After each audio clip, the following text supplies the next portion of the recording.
we're going to start off with House Bill 967. I think it's Josh, right?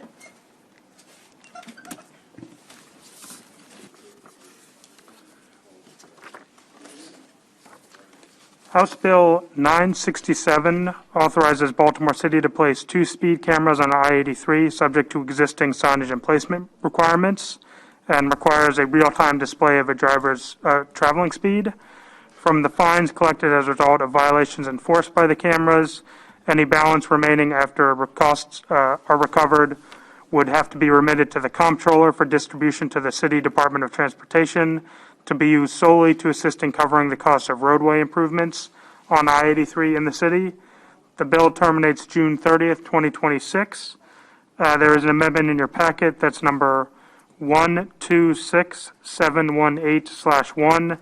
This would clarify that any revenues from the cameras are supplemental to existing funding. It would require that for 90 days after a camera is installed, it may only issue warnings, and it moves the effective date up to June 1 from October 1.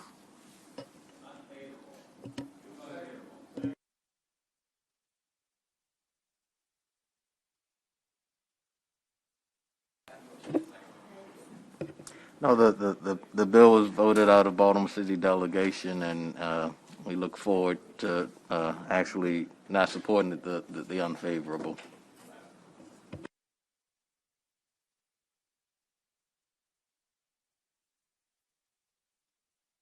Prevail. Why you little face? Let's see. We'll see what happens. I believe my colleagues from Baltimore County will be in favor of taxing themselves. But All right. Vice Chair Watstriker. No on the unfavorable.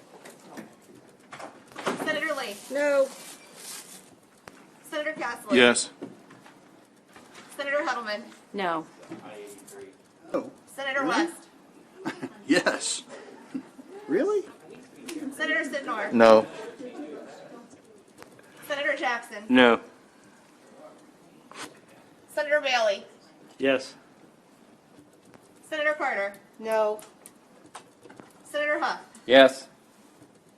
Chairman Smith. No on the unfavorable. Mr. Chairman, I need to make a motion to adopt the amendments. So wait, hold on. Did I say? Oh, I said no on the unfavorable. it's the unfavorable fails. The unfavorable fails. Yes. Yes, Vice Chair Walter. Thank you, Mr. Chairman. I'd make a favorable motion for this bill.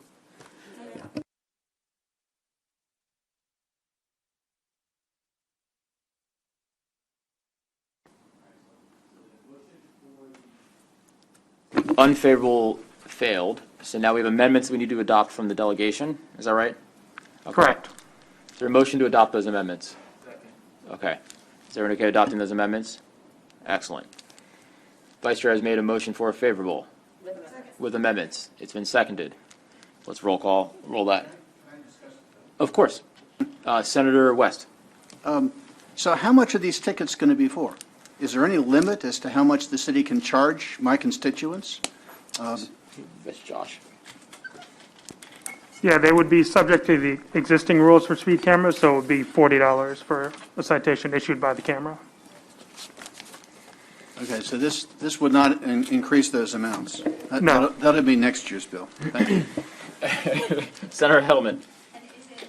12 miles over the speed limit that you get, where you get a ticket, or what is it? The current requirement for speed cameras, I have to double check that, but it doesn't change any of the normal rules regarding speed cameras. Okay. And the legislation as it stands now does it allow them to move the speed cameras, or are they going to be stationary in 2 stationary spots? They could move them, but they have to place certain signage to indicate that the camera is in that area. So when they move them, they have to move the signage as well? Yes. Okay. Okay. Thank you very much.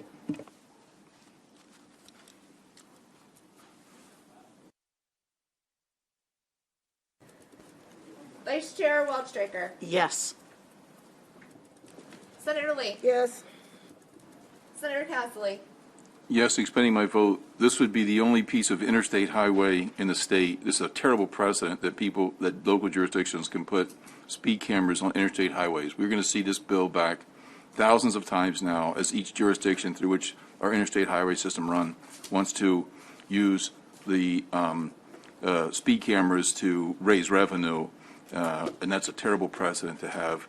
We have the solution here was already discussed in this body is to have state police patrol this piece of interstate like they do every other piece of interstate, and this is a terrible precedent. So I vote no.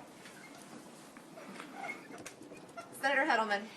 I'm voting yes, but I'd like to explain my vote. So I do this with some trepidation, but I'm doing it for safety reasons. And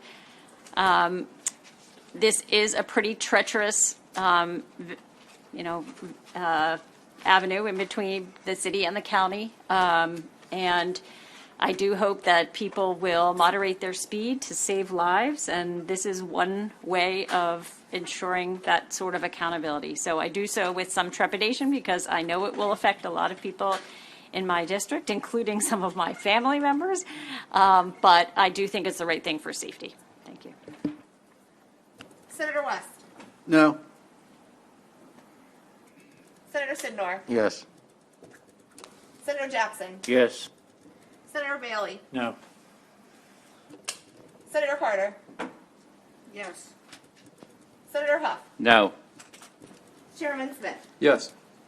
Bill passes favorable with amendments. Bill passes favorable with amendments. Okay. We'll move on. Bill's been in here like 4 years. Bad precedent. All right, I think we're going to go on to House Bill 719. I think is that, Heather, is that you? Yes.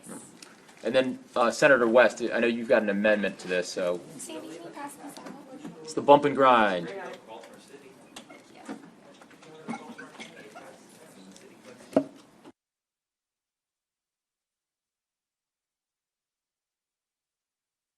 Only. You're not wrong. You were right last year. And all the revenue goes to treasury.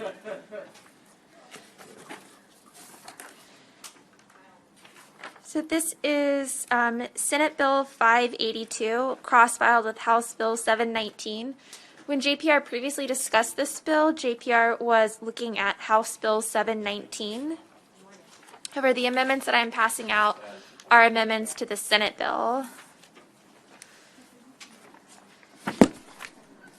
So the proposal under the amendment that you just received, it does not conform the Senate bill to the House bill.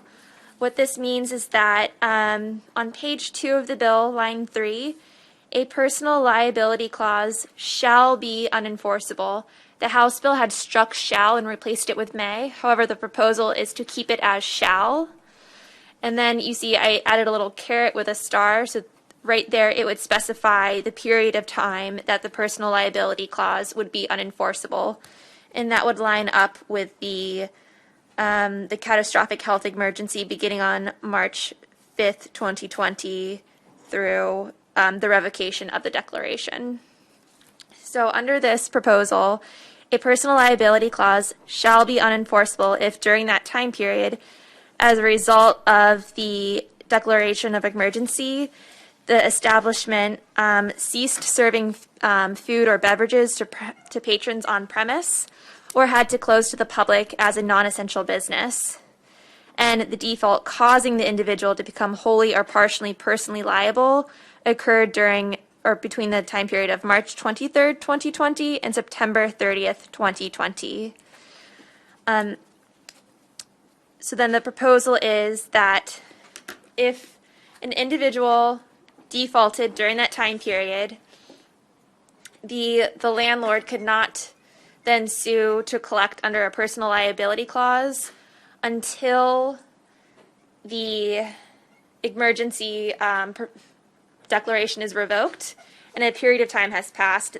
Currently, it's, in this amendment, 180 days. Excuse me, that does not fit. The proposal would be to use the House language, so saying that the bill would sunset 180 days after the state of emergency is revoked. So that way, 180 days, they would receive complete protection during that time period from the day the bill is enacted to 180 days after. However, after 180 days has ceased, then the protection would go away. Then the landlord could collect under the personal liability. And Senator West's amendment would toll the statute of limitations, so that way, in case the declaration is enacted for more than 3 years, they would not lose the right to collect under this clause. So, just going back under the bill. So under the bill, or what's happening now is you've got a business that opens up in, let's say, your local neighborhood. They create their entity, but they have a personal liability clause because they don't have their business or their entity doesn't have enough assets to secure capital for whatever venture they're going to engage in. Okay, then the pandemic hits, and they have to close. They're short money. They can't pay rent. They can't pay off the loan. What's happening in all of our districts, I assume, is that now they're getting schwacked with huge, lawsuits or threats of lawsuits for large sums of money for back rent or for whatever liabilities that they owe that they haven't been able to meet because they've been closed because of the pandemic. Now, the governor has done some great things with his executive order, but there is somewhat of a loophole here. So, as amended, this bill gives those folks a little bit of breathing room so that their landlord cannot threaten a lawsuit or take them to court for at least 180 days after the state of emergency is declared. What Senator West's amendment does is it tolls the statute of limitations so that when the debt became due, the statute of limitations does not continue to run past the state of emergency or that 180 days. So this does not let the person off the hook, so to speak. They're still going to have to pay everything they owe. It's just going to give them a little bit more breathing room after the state of emergency. That's what the bill does as amended. Senator West, do you want to explain any more of your amendment? No, I think your explanation was good and adequately describes what the amendment does. But I'm looking at the bill itself, the bill with the amendment interpolated into the bill, and I noticed at the top of page 2, it says the personal liability clause shall be unenforceable, and there's no reference in that to the amendment that I did down below.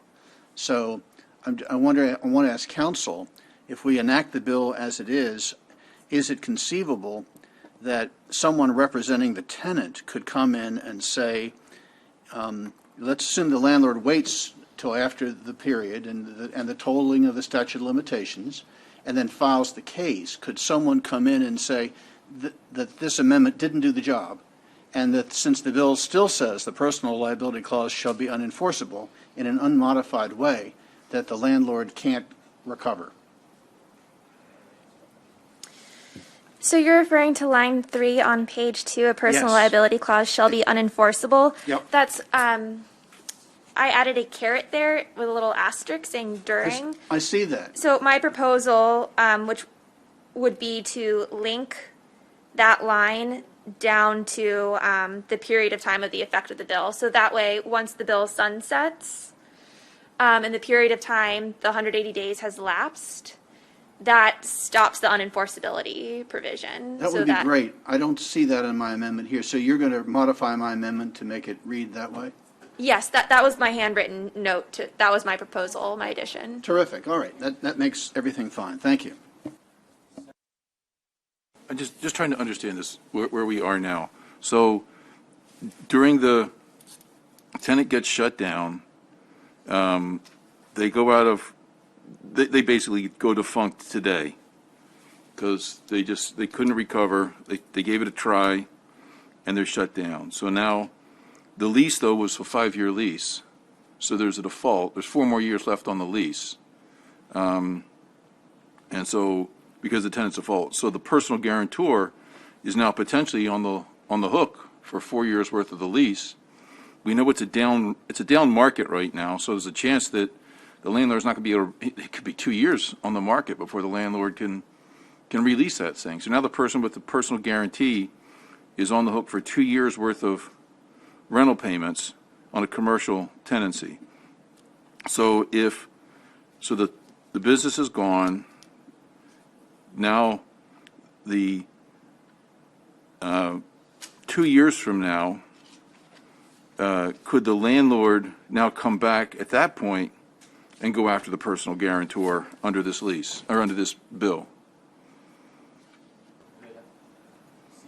I think so. What the bill is simply doing is just saying for a specified period of time, the landlord cannot enforce the personal liability clause. However, once the bill sunsets, then they can go back and enforce the personal liability clause. And that the bill won't interfere with. So the bill really does nothing then? I mean, as passed, it will do nothing, because all the landlord will do is simply wait and then come after the personal guarantor. So the personal guarantor is still going to be screwed. The alternative side of that is that they don't, the clause isn't going away. However, it does grant the individual the period of time in which to presumably collect enough funds or come up with a business plan to deal with the charges that would fall under the personal liability See, I'm not sure clause. what you're saying, because Senator Hedelman opens a business.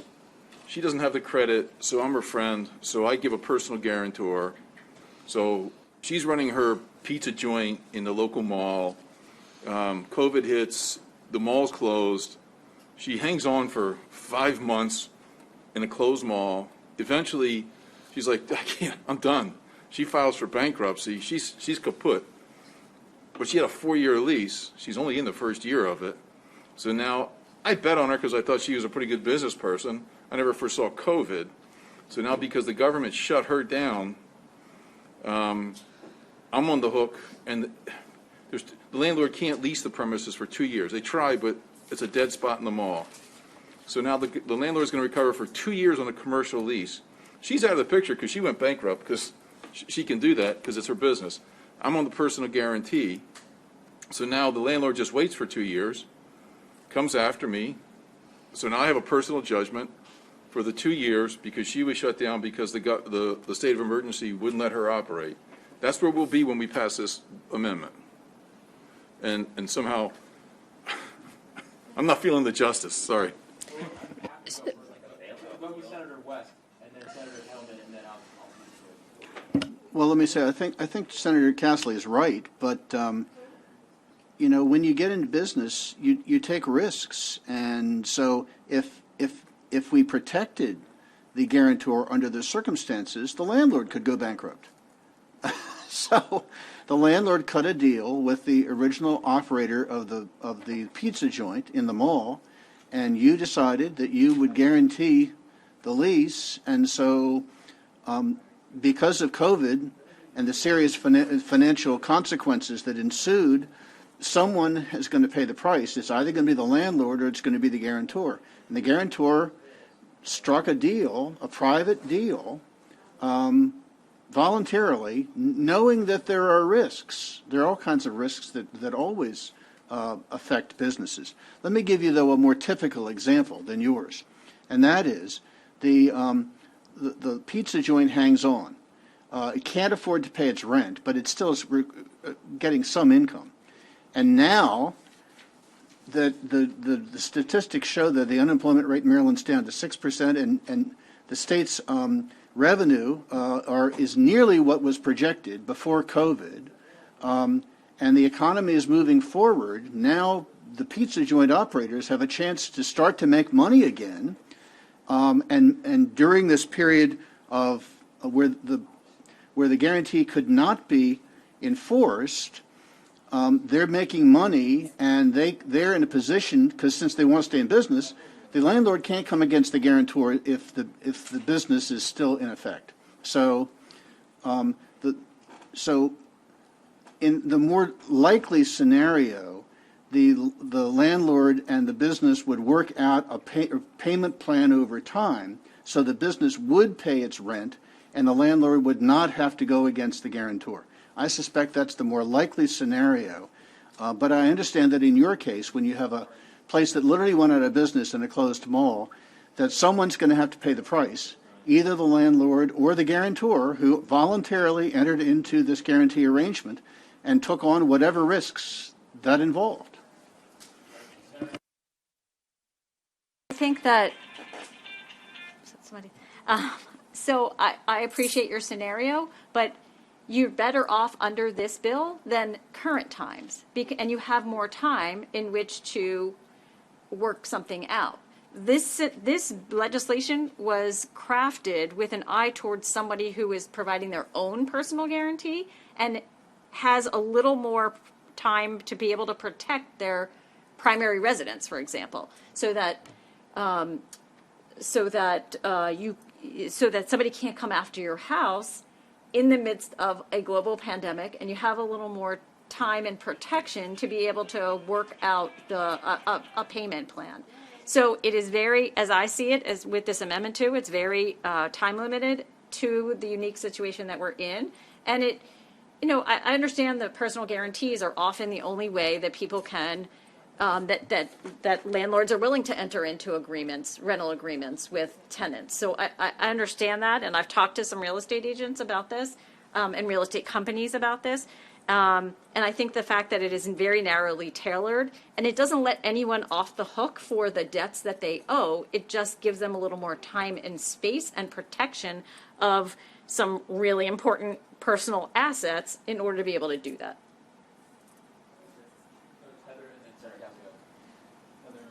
Oh, just to Senator Cassidy's point, the scenario that you raised where the bill doesn't offer complete protection, as introduced, the bill would have, because the bill was set to sunset once the statute of limitations had run 3 years from now.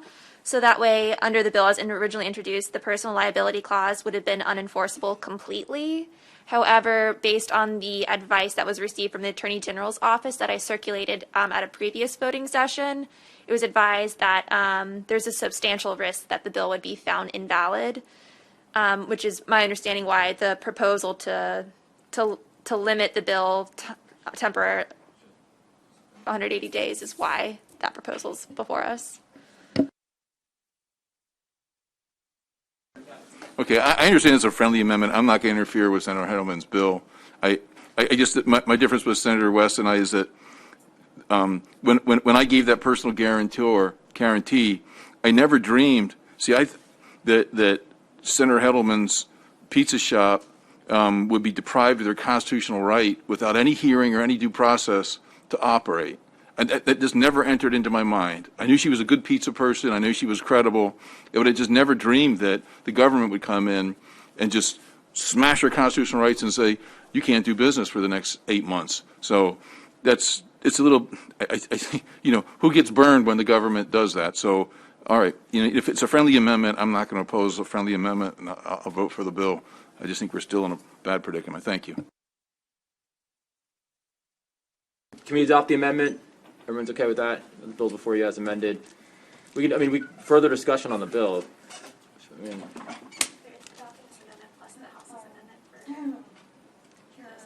Yes, Senator Lee. Can we grab Senator Lee? Sad, because, the tenant is still liable, right? It just kind of delays everything for a period of time, right? Tenant's still person, even though the poor tenant had to shut down because of the state of emergency. That concerns me. I guess it would be another bill to help mitigate the payment, but I guess this bill doesn't address that, right? Is that correct? No, that's right. I could see Senator Cassidy's point. He didn't do anything. It's just the government shut everything down, but the tenant couldn't even operate, or even make any money to even pay back the debt later. But I guess that's for another bill. I trust. Do you have any bright ideas? No, I don't know. I don't know what to do, but I understand the intent of this bill. I think it's, it's very heartbreaking.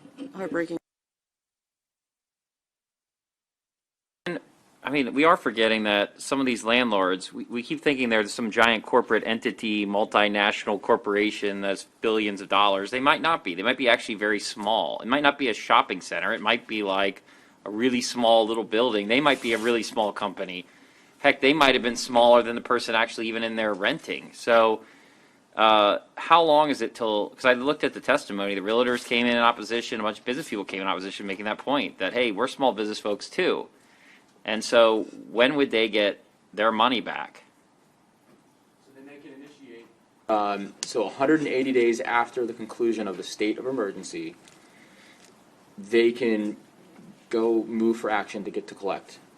So this could go on can another file. year, and then 180 days after that. So we're thinking, well, what's going to happen is these folks are come back in for another bill after that. I would imagine.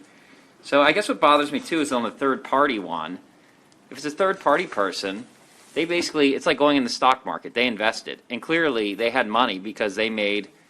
If somebody comes to me, hey Mike, we want you to sign up for our pizza shop. I got money to invest. I don't have $100,000 laying around to guarantee on a pizza shop. But some people do. And quite frankly, this reminds me of this typical bailout bill stuff. If people have money, and then when they lose, the government comes in and prevents the losses. So if you're an investor, you love that because you go win, win, win, make money. Then when you lose, you come to us and have us stop it. So I don't know. I think there's two sides of this, just like the other bills. These are small business folks too, and quite frankly, I don't even know how is it that we are doing this. Why isn't it just in the governor's emergency order? I don't know why it didn't cover that. And how are we legislating like an emergency order type legislation? I thought that's totally, we've given that over to the governor. I don't know why his order doesn't cover that. I'm not. His order does not cover it. I'm not sure what the policy reason. Probably behind it. didn't because there were a bunch of landlord tenants that were like, "Don't crush us and do this." Well, So- again, I mean, it's not saying that no one's getting left off the hook here. You're just giving a little bit more. Well, you are breathing to make if you own a small building, somebody signed a contract, a guarantee, and we came in and we basically busted at least for a year and 80 days. So we're for a year and 80 days. If follow you're that- somebody follow- and you had a guarantee, you are out of luck for a year and 80 days when we pass this. But for a personal liability clause, follow that to its logical conclusion, where you're going to get someone's house in the middle of a pandemic. That's the asset, the major. Do you think asset the that you're person's going to go lose for. their house or they claim bankruptcy? And they'll file bankruptcy and they'll go through a court process that we have in front of them. Potentially. Senator Castley. Yeah, I don't think you're, in my experience, a personal guarantor is frequently not an investor. A personal guarantor is often a family member, a parent, some relative who thinks that they really want this young person who's starting up a business to do well. They know they're a hard worker and they're betting on their success. The one thing they don't bet on is that the government's going to deny the person that they're guaranteeing their constitutional right to run a business. And to make matters worse is neither the guarantor nor the tenant has the ability to get that mall back open. They're pretty much at the mercy of the landlord to do everything they need to do to get that thing back open, to put in place whatever they can to satisfy the government that the place is safe. Install some exterior doors. You don't have to come into the mall. Whatever you can do to enhance that. But under this, the full burden of this unconstitutional deprivation of the right to do business is falling entirely on these personal guarantors, who, in my experience, are just folks who stepped in to help somebody out to get them, and they knew they were taking the risk that if the person they were guaranteeing ended up snorting cocaine or was a bad business person, but they're usually they take care not to give personal guarantors, except for on people they trust, who they know if they're given a fair shake in life will almost certainly succeed. So thank you.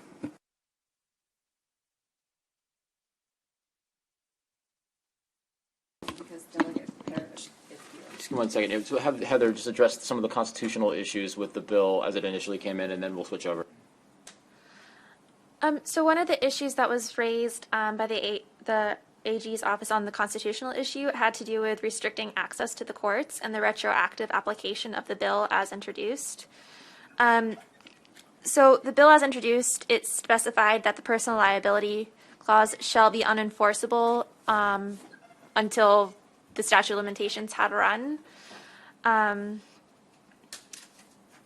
It stated, or the email stated, that the Maryland Declaration of Rights has been read to provide for a right of access to the courts. The Court of Appeal has held, however, that a statutory restriction upon access to the courts violates Article 19 only if the restriction is unreasonable. A court may find that the restriction is not unreasonable in light of the strong public purpose and the fact that other methods of seeking recovery, including court, are available. However, the court has taken a very strong position against retroactive abrogation of rights, as this bill would provide. Therefore, while the AG's office cannot state that this law is clearly unconstitutional, there is a substantial risk that it would be found invalid. As initially introduced. As initially introduced, not as amended. All right. So, all right. We're going to, Senator Hellman, are you? Motion for a favorable with amendments as amended. Yeah. Second. Everyone's okay? No. All right, so 1 down. 2 down. Who's the second? Bailey. Okay. So the bill passes 9-2 as amended with amendments. All right, then the next motion is to conform the House bill to what we just did to Senate Bill 582.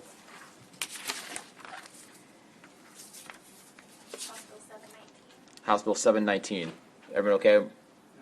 Excellent. Okay, great. We're going to take a quick pause. We have the last bill hearing of the session. I think Delegate Parrott is waiting. So we'll take the bill hearing here in JPR. It'll be quick, and then we'll go back to voting.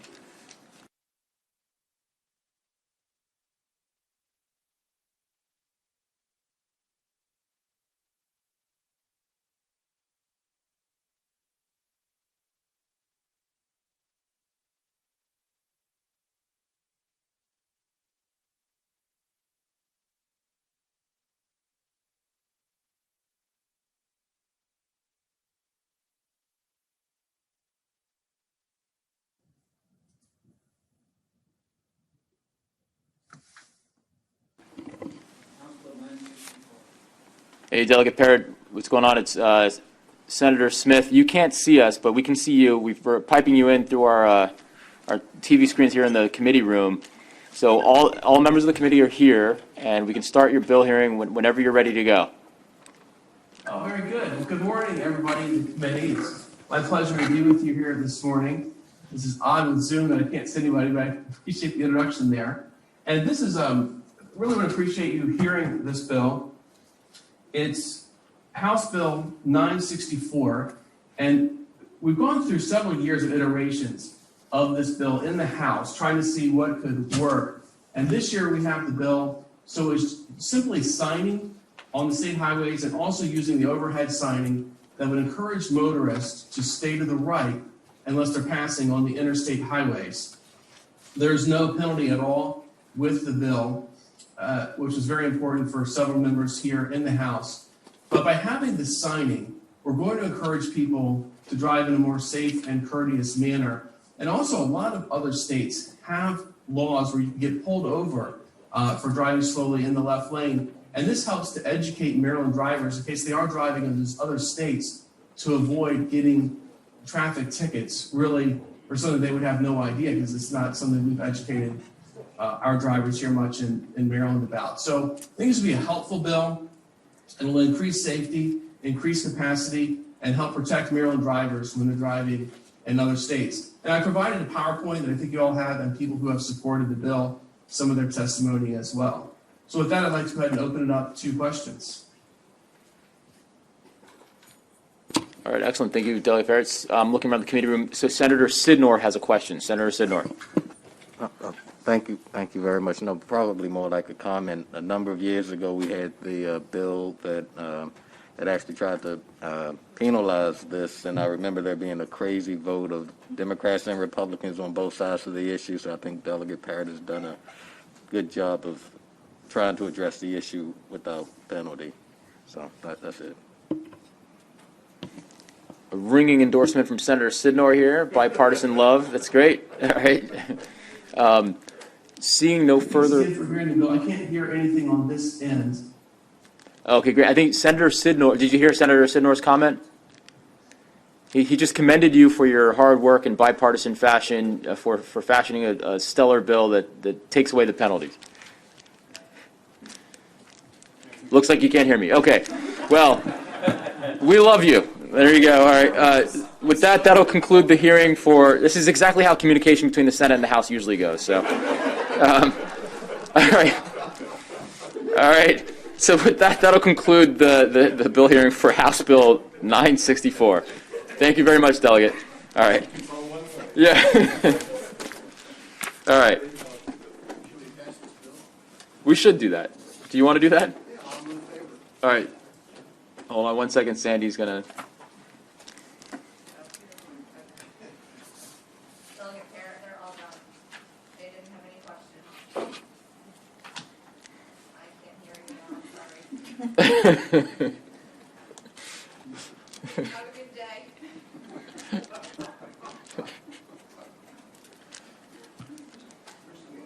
It's not. I probably shouldn't have said that.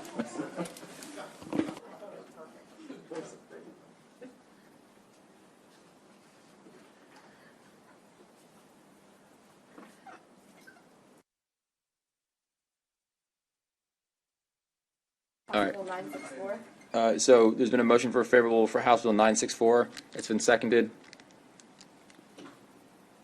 This is unprecedented. Looks like it's good to go. All right, passes unanimously. Excellent. All right, now, Josh, I think, are you House Bill 1312? Who's got 1312? Or is that Jamie?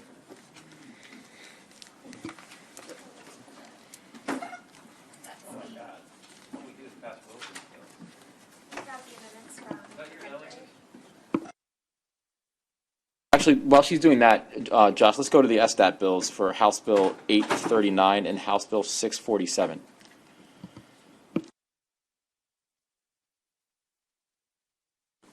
House Bill 839 provides an additional year for certain Maryland business entities to file an annual report with the State Department of Assessments and Taxation before being placed on a list whereby their charter will be forfeited. This simply codifies the current practice of the department, which is not authorized by statute. Motion for favorable has been seconded. Is everyone okay? All right, excellent. All right, then we move on to House Bill 647. House Bill 647 repeals the $100 non-refundable processing fee that must be paid by business entities to the State Department of Assessments and Taxation for filing articles of dissolution and certificates of cancellation. The bill also repeals the $25 non-refundable processing fees that foreign entities pay to file applications of termination. The bill takes effect July 1, 2021. There's been a motion for favorable. It's been seconded. Everyone's okay? Excellent. Go ahead, Senator Kessler. Go ahead. Sorry. Yeah, this is a good bill because you have all this nonsense in SDAT where business is still sitting there that easily could have just been dissolved, but there was no money left and nobody wanted to pay the $100 fee, and there's no penalty for not dissolving your business. So it just gets that crap off the books, and it's a good thing. All right, excellent. So bill passes unanimously. Okay. Council, we'll give you time. Take your time. Take your time. Council's passing out the amendments for House Bill 1312.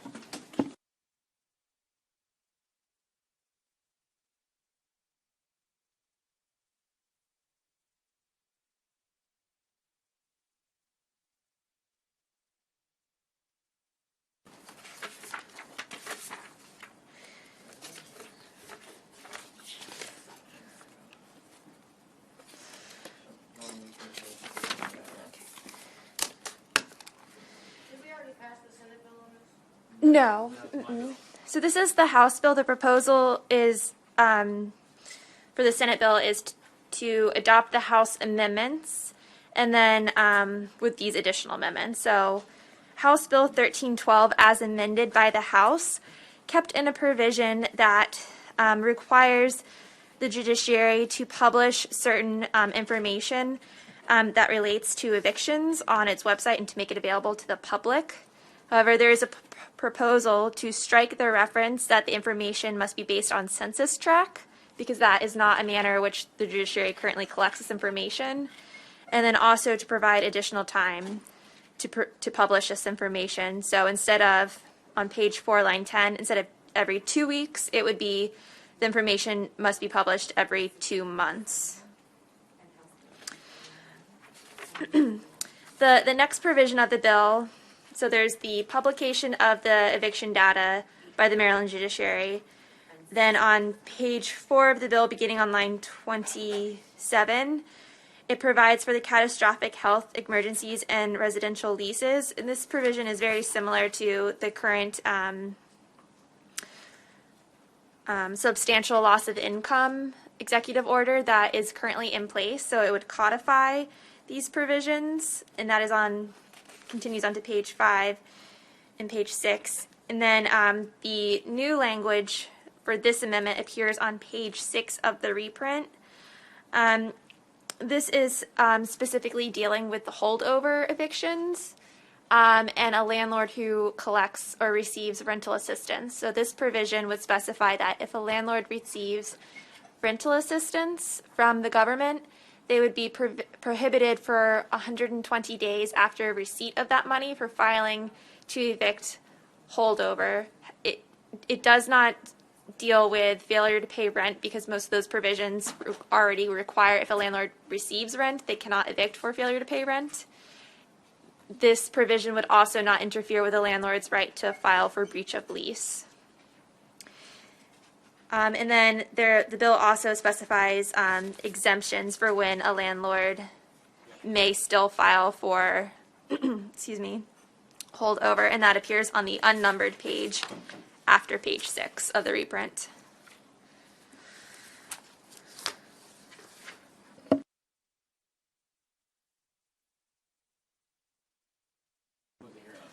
We had the hearing on the Senate cross-file. I don't remember the date. However, the bill has been substantially amended. It took out a large portion of the bill. So you just gone over what the bill is now? Yes, so I went over what the bill does now. So we JPR received a hearing on what the House bill did as it came to us, and then I just briefly went over what the proposed amendments to the House bill do. So the holdover briefing or spiel that I just gave you, that is new. We did not receive a briefing on that. That is just the amendment.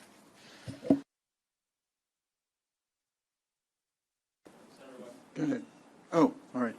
Well, I got to say, I don't remember the hearing. Maybe it occurred so long ago, and it sounds like the bill's been substantially changed. So I'm sort of reading it for the first time here, and it's got all sorts of, I've got all sorts of questions. Let me just ask the first one.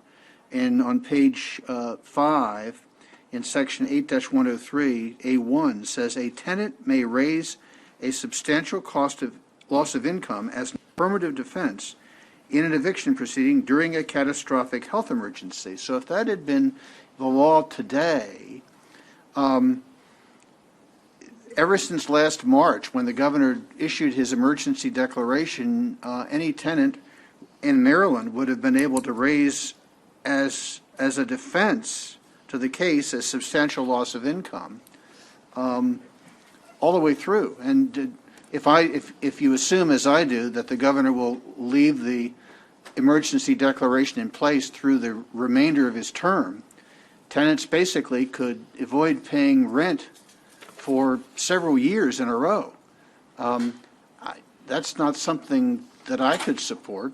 I don't know whether other people have the same problem that I do with this, but it sounds really extreme. And anyway, so that's my first question. Let me read the rest of the bill, and I'm sure I'll have more.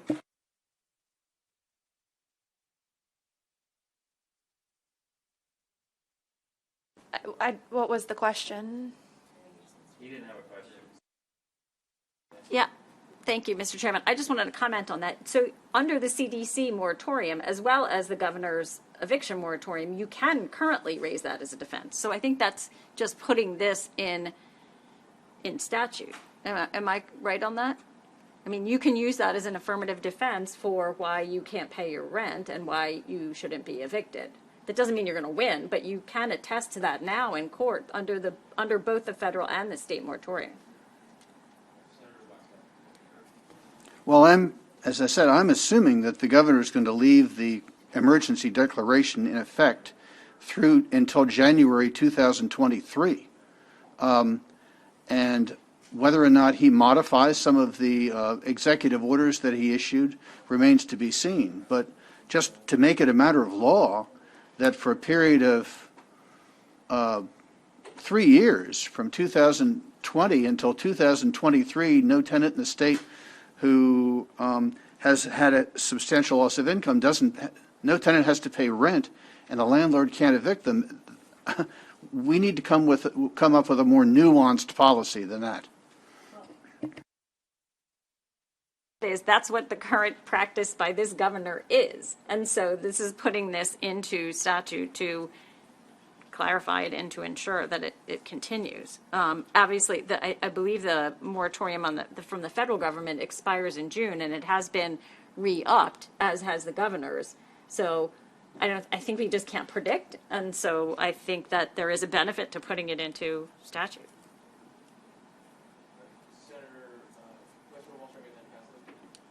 Thank you. I think Senator West and Senator Hedelman are both right. Senator Hedelman's right is that the intent of the bill appears to be to essentially codify the CDC moratorium and the governor's executive order, except my understanding of both of those orders is that there is some nexus required between the loss of income and the catastrophic health emergency.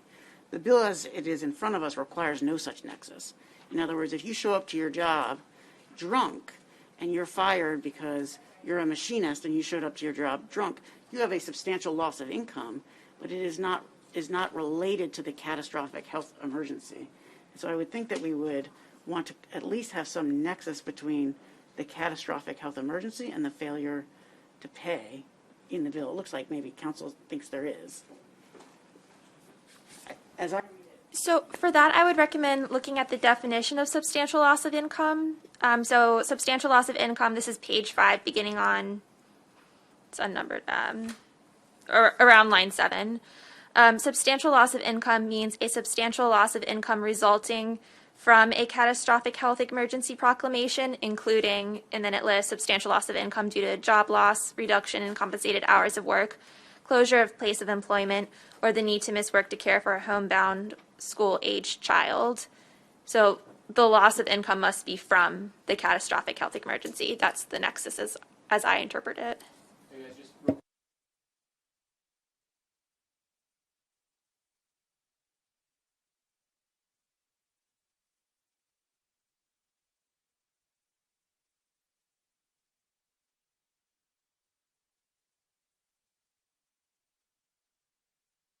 Yeah, so, thank you, Mr.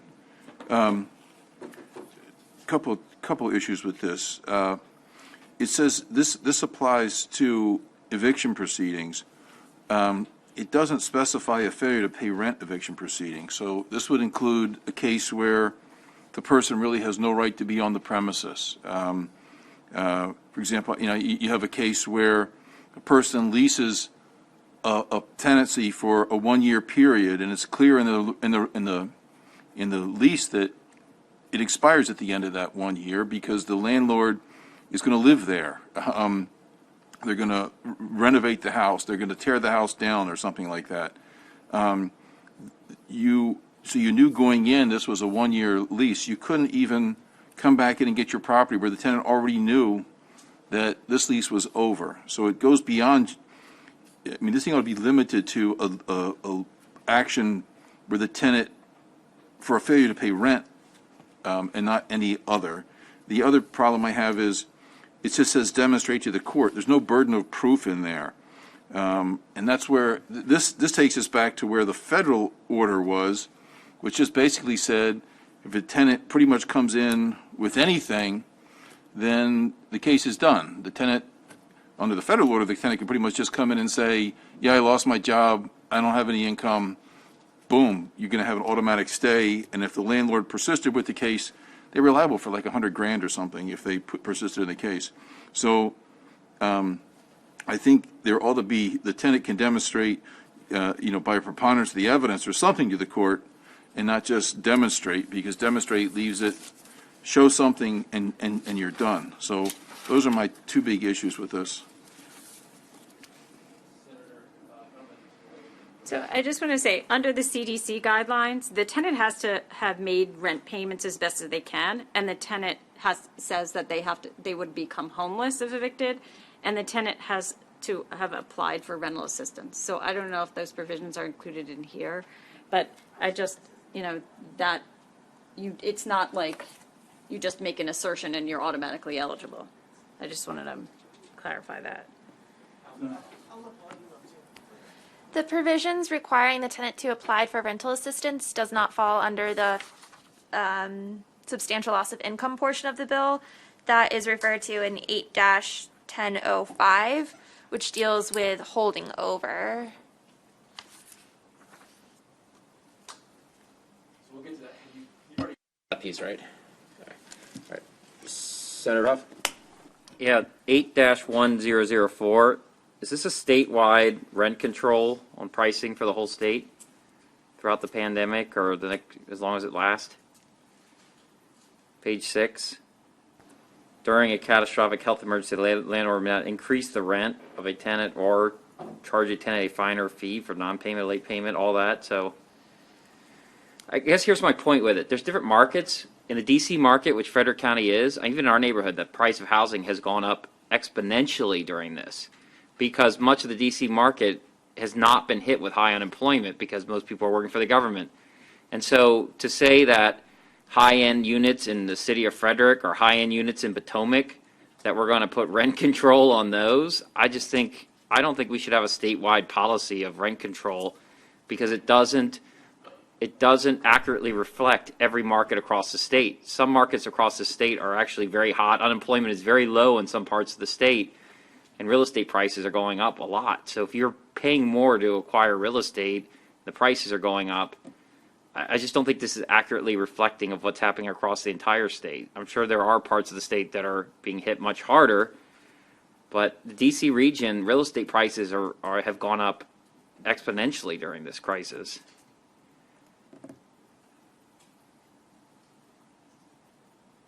But it's clarification. It is a statewide policy. What's a statewide policy? Rent control? The increase is All of this is in the governor's executive order now? no, I'm saying this legislation. Yeah. I'm saying that's a bad policy. I don't want to do that. And then once we do that, people are going to want a permanent rent control and start to become New York and all that. I don't want that. Just to clarify, the portion that Senator Huff is referring to on page 6, lines 22 through 28, that is not connected to substantial loss of income. That would apply statewide, regardless of whether the individual had substantial loss of income. We should take that out. We shouldn't be in the business of rent control. We shouldn't be going into Bethesda high rises and being like, nope, can't raise your prices there, even though everyone there has been, quite frankly, a lot of making more money.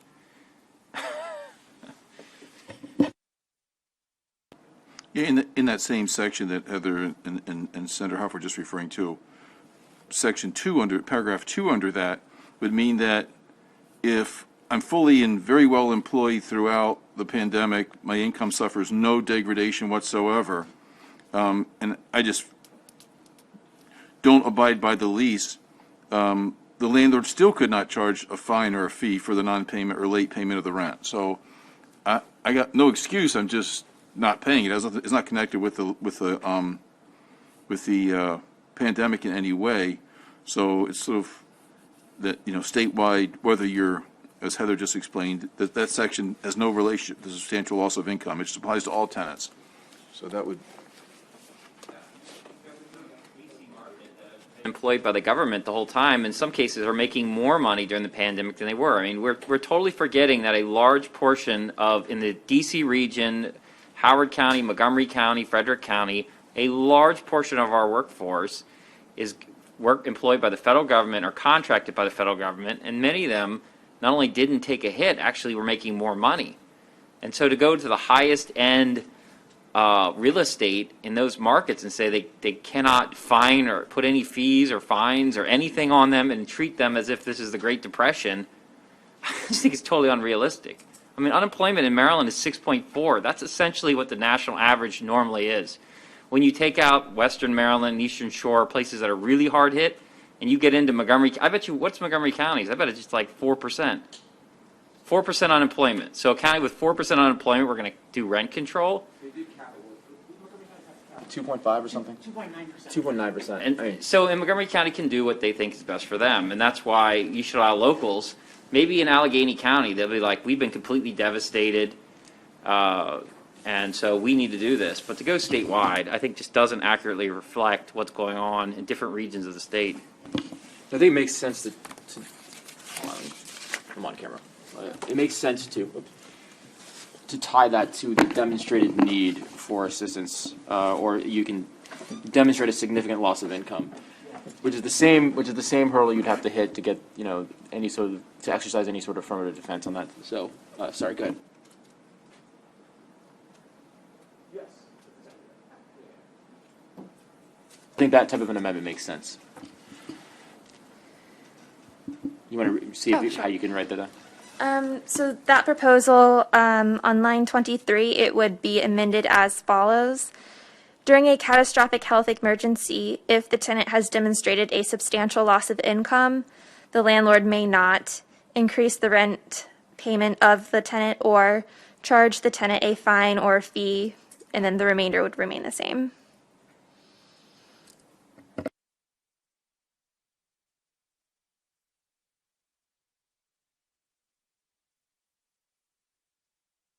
So we at least know what we're working off of.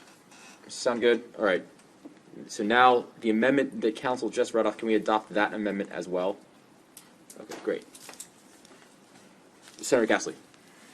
To propose that it says several times in here that if the tenant can demonstrate, that we just insert by a preponderance of, or demonstrate to the court by a preponderance of the evidence. What's the default?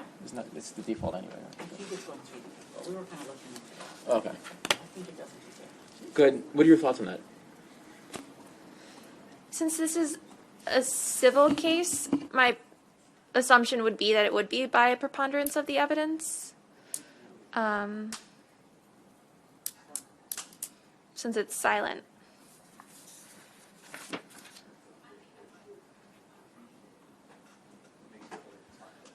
But if that's a proposal, I don't think that would be an issue. Is everyone okay with that?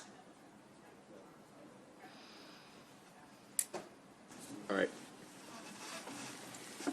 Senator Hedelman and then Senator West. Reading through this for the first time as well, but is there a provision in here that says that that before a landlord can evict someone, they have to try to that they have to apply for rental assistance?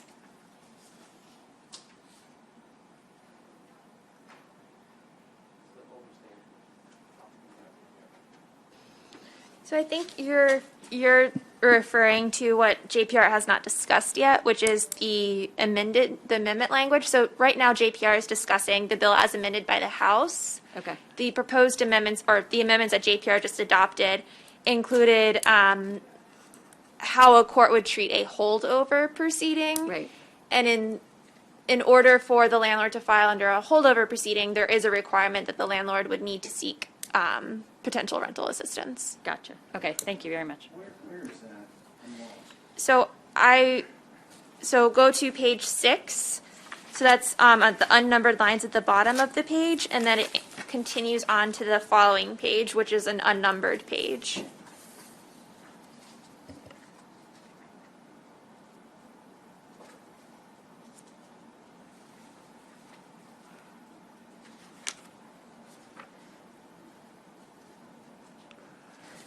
Okay. Gotcha. So again, just as a brief explanation of the amendments, subsection C and B, subsection C is the general rule, and then on the unnumbered page, subsection D provides for the exception for when a landlord may evict a tenant or provide notice under the holdover provisions.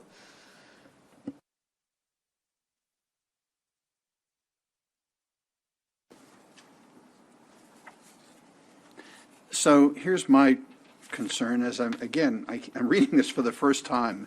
I sort of feel like we're legislating on the fly.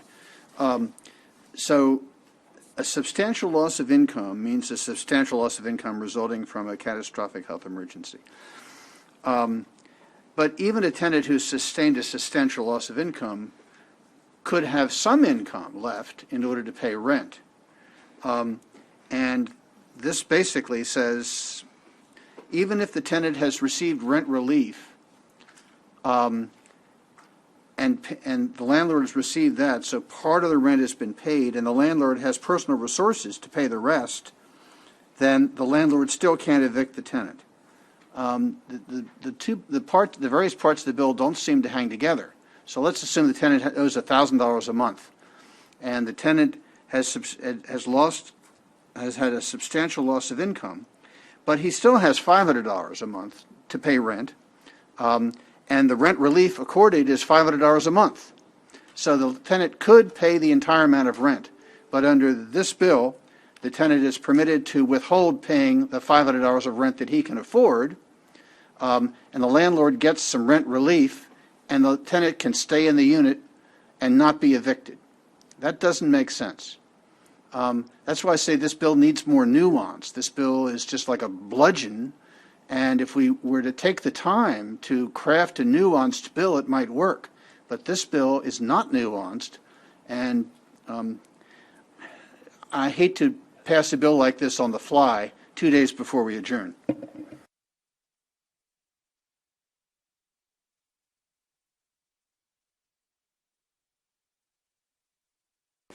Well, just Senator West, Senator Heddleman, and who else wants to kind of do a little bit of workshopping on this bill? Any other volunteers? Jeff, do you want to help out? I'm happy to. All right. Maybe add one more Republican. Yeah, and then Castley. So Castley, Heddleman, West, Wallstriker. All right. So pull this back. All right, so now we're going to go back. It makes rent increase a substantial loss of income. You need to report to that, so that way I can give them the. So it was West, Heddleman, Castley, and Wallstriker.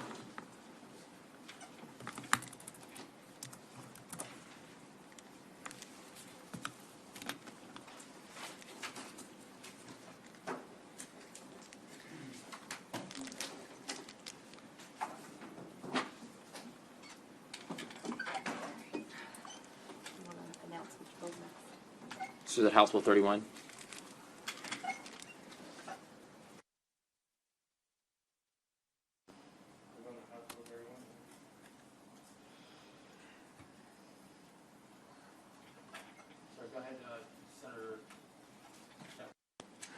Yes, thank you, Mr. Chairman. Did you say House Bill 31? Yes. I think the other day, if I might, the other day, as we were considering this piece of legislation, I actually spoke up about the no pass-through for in perpetuity, and I spoke of a sunset on that provision, and I had an opportunity to have a conversation with Senator Heddleman regarding this, and so I mean, I'm not sure where we are at this stage. I mean, I think I'd be very comfortable with comfortable with if we put a 3-year sunset on for the pass through, and I mean obviously the bill has a number of components to it, but you know I think there was a fee increase associated with it as well. I mean, I'd like to offer, and I'm not sure if I'm doing this correctly or not, but or if I can do it, $50 with no pass through and sunset it at 3 years. So right now the bill has fees for the circuit court and the district court, and I think we do 80. What did we do last time? So there's 3 separate fees under this bill. The first portion is the circuit court fee, which increases it from $55 to $85. The second surcharge is for summary ejectment, which appears to be what most of the discussion is about. Right. Currently, summary ejectment is $8. Right. The bill currently, as amended, increases the surcharge to $68 to be distributed between the Access to Counsel Special Fund and MLSC. The third surcharge under the bill is for all other district court filings, which increases from $18 to $28. Well, I mean, if I might, so the second fee that goes from 8 to 68, I'd propose $50, no pass-through, 3-year sunset.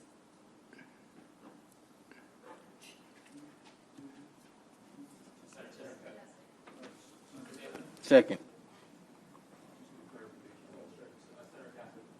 I just like to get a clarification, because currently, I think, unless I'm mistaken, the bill provides, because you said no pass-through, but the bill provides for no pass-through on the first event in a year. Would your amendment be keeping the no pass-through on the first, only on the first event in a year? If you look on page 4, below line 4, says the landlord may not be awarded or assigned this court a fee against the residential tenant for the first surcharge assessed in a year. So would you be keeping that, and you would be taking it to $50 and sunsetting it? What page are we on? Page 4. Page 4? I think you gotta look off of, I'm looking at the House reprint. So They just, there have been multiple reprints of this. Yeah. The current working language is similar to what Senator Castley said, so some of you might see this on page 5, actually, because Okay.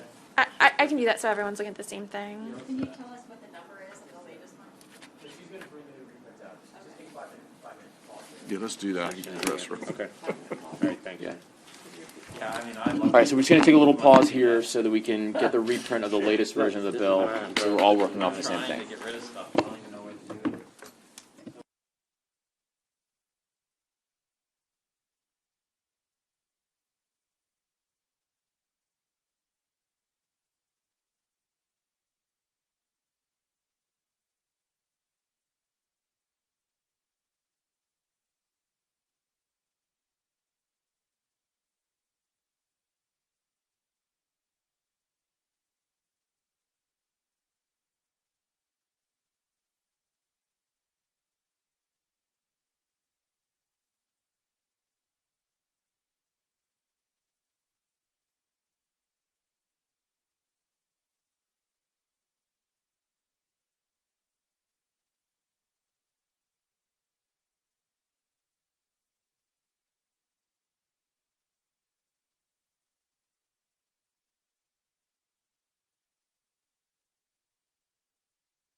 Just now.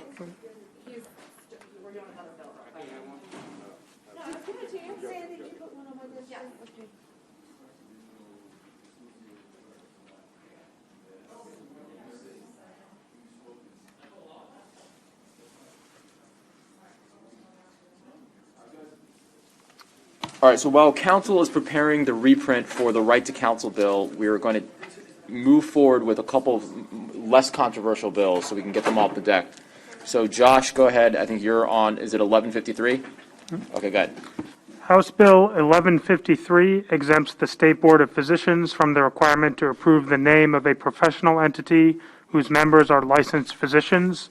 The bill requires the State Department of Assessments and Taxation to notify the board and the Maryland State Medical Society upon the receipt of an application of a specified professional entity. When the board or the society receives a notice from SDAT, they may take no further action, initiate or refer the matter for investigation, or if there is reason to believe that the name violates the Consumer Protection Act, refer the application to the Consumer Protection Division of the Office of the Attorney General for further action. You should have just received an amendment. It's number 413826/1.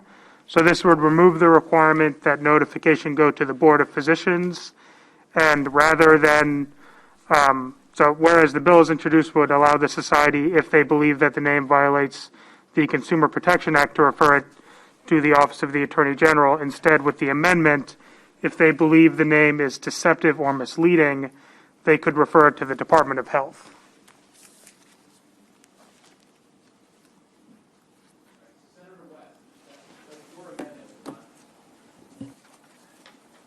I move the amendment and then we'll move the bill. I don't think there's any opposition to this bill, is there?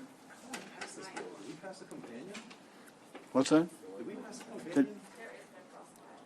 There's no cross-file, and I don't think there was any opposition to the bill in the House. I'm getting the word from Steve Wise on behalf of the state medical people that they want this, and since there's no opposition, I don't see why in the world we shouldn't pass the bill. There was opposition from the Attorney General's office, but obviously they were simply concerned that they have a responsibility under the bill that they shouldn't have. So with the amendments, that would be completely addressed. This is an easy bill. There's anachronistic parts of the code that apply to lawyers and doctors and how they hold themselves out to the public. For whatever reason, those two professions were specifically singled out about how they must name themselves and have this process by which they have to go through for a name change. No doctors are trying to scam the public. Lawyers aren't either. This simply makes the process easier for our doctors, many of whom are merging and stuff, and so they don't have to go through this process every time they add a new doctor or change their name. Amendment first. Is everyone okay doing that? All right, then Senator West has made a motion for favorable with amendments. It has been seconded. Is everyone okay? Great. All right, now we'll move on to it's House Bill 240, which is Delegate Shetty. We passed the companion bill. I think it was Senator Sidnor's bill. The motion would be to conform what we passed out of here and then record the same vote as you had on the previous bill. Is everyone okay with that? What number is it? It's House Bill 240. Okay, great. Now, is it House Bill 399? Is that right? Who has that bill? Heather. I need the bill file. Sure. 240 was the convenience of 187, and 187 was Senator Sidnor's bill, right? And so we're putting them both in the same posture. And recording the same vote as we had last time. Okay. I think we all voted for Senator Sidnor's bill. I think that's right. Okay.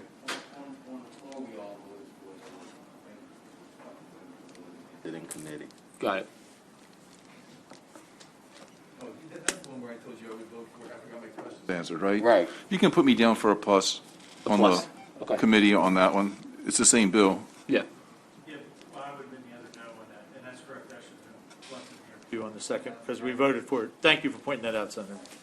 Right, and that was on 240. That's on 240. That's on 240. So everybody is good then? Yes. Yeah. Okay.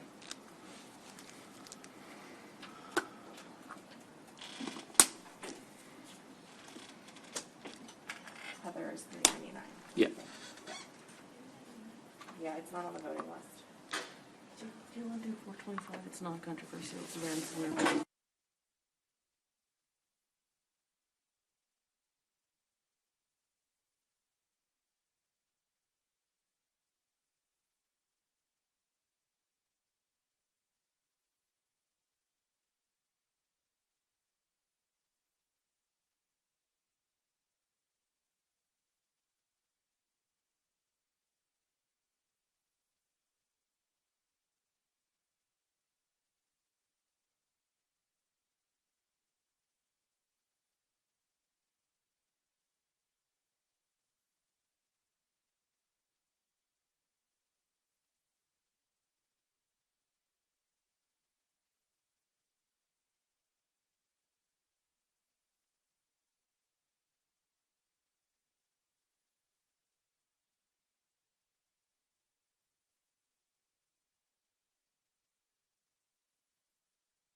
So House Bill 399, this bill requires a contract of sale for a property located in certain counties, so Baltimore County, Carroll, Frederick, or Washington, to include a notice requirement regarding the advisability of contacting the Maryland Department of Environment to determine if the property is within a zone of dewatering influence, and that specified remedies are available for the property impacted by dewatering.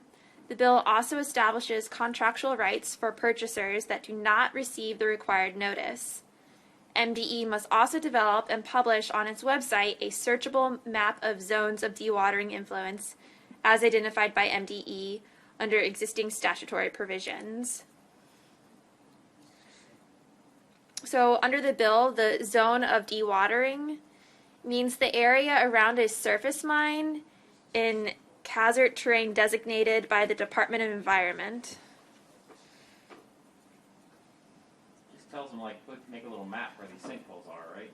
And they pulled out the part in the house that the realtors didn't like about the contract, so there's no opposition. That's what I was told.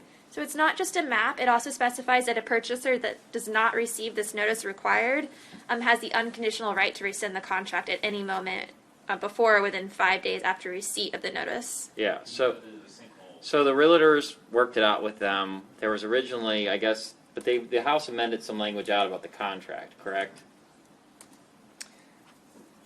Not the reprint that I'm looking at. Let me make sure I have the correct one, but... That's what they told me. I just texted them yesterday about it. We are okay. It was a House took straight took all of our amendments except striking the underscoring of the language in the contract. What I have, that was provided to me is the House passed it favorable, and I have not received amendments. Well, that's already in the House before they passed it? Favorable report by Environment Transportation. Better hold it. Because that's not, I'm getting differing stories here. There's no amendments on it? Because the No, realtors there are are no telling amendments. me they got it amended. It's straight favorable. There's no favorable or amendments posted. All right.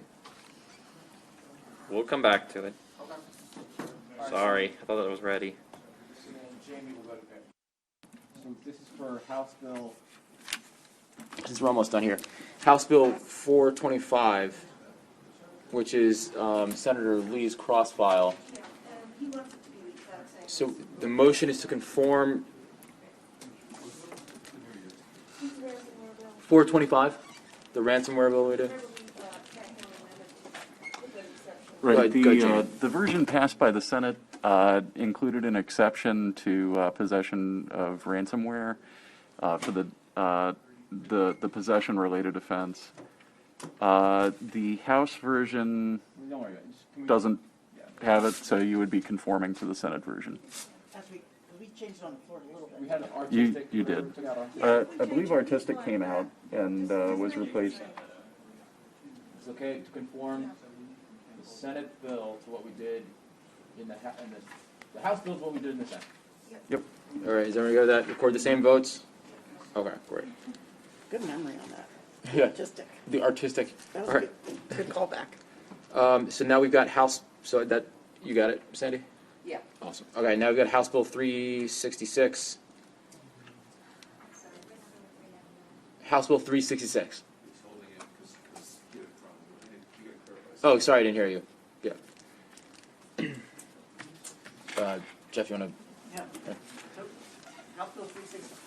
House Bill 366 is identical to the Senate bill. It requires no amendment to conform. For some reason, these two bills are not technically listed in the system as a cross file.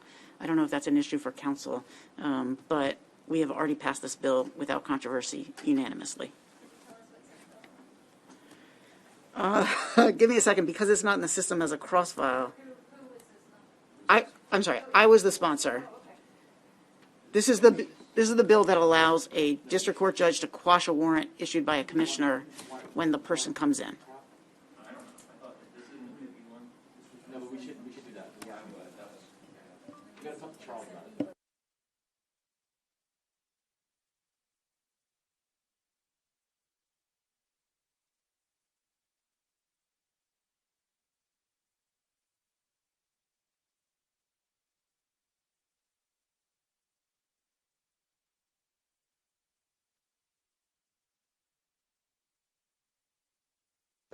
just to go back to the last bill that we conformed, I had,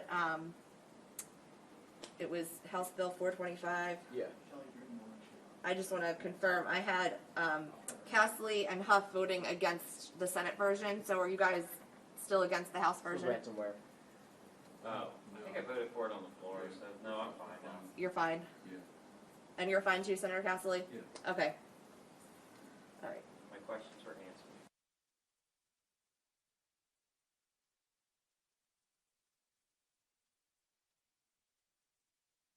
I misunderstood.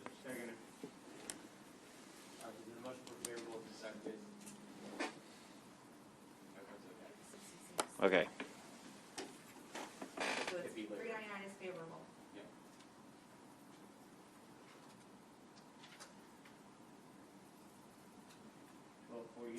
All right, so now we're back on to House Bill 31. What were you saying, Senator Jackson?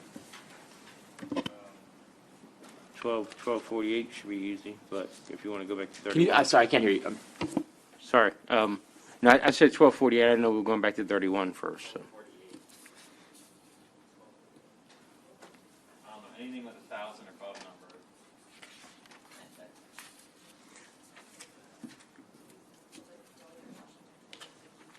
Yeah, what the bill does is it actually derived out of the local police reform in Prince George's County. In order to get the data that they were seeking, incidents which caused the jurisdictions to pay out, they want to disclose that and have Governor's Office of Crime Control, Youth, and Family. I can't remember that acronym anymore, but Let's put that we'll put that at the first bill we come back to. that's great. All right. All right. And as Right, far so as now- House Bill 31, my amendment my proposal would stand. So just for clarification, was the amendments to raise the fees to $50, but then to have no pass-through, or one pass-through, or no pass-through, and then do a 3-year sunset, or is it a 3-year 2-year? sunset. Okay, and no pass-through? No pass-through. That's the amendment. So, council, could you just, so we're clear what page we're looking on, I think it's page 3 of 8. So, as I understand it, the proposed amendment, so on page 3, the line between 18 and 19, that unnumbered line, so instead of 68, you want that to be 50? But then my question would be, what are you going to distribute, or how are you going to distribute that between Access to Counsel Special Fund and MLSC? Because currently the fee is $68, $45 going to Access to Counsel, $23 going to MLSC. So that's question 1, and I'll get to the other questions next. So I was just trying to come up with a round figure.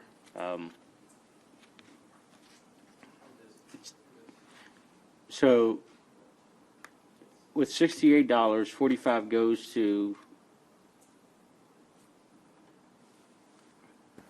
Heather. Sorry, so this is on page 3, line 21. So $45 goes into the Access to Counsel and Eviction Special Fund. And then line 23, $23 goes into the Maryland Legal Services Corporation Fund. But that's if the rate's raised to 68, correct? Yes, that's how the $68 is being divvied up under this amendment. Okay, whatever that percentage is, I mean, I just think 50 is I mean, whatever the percentage is, let's go with that. I mean, I just think, let's start at 50. We're doing a sunset for 3 years, no pass-through.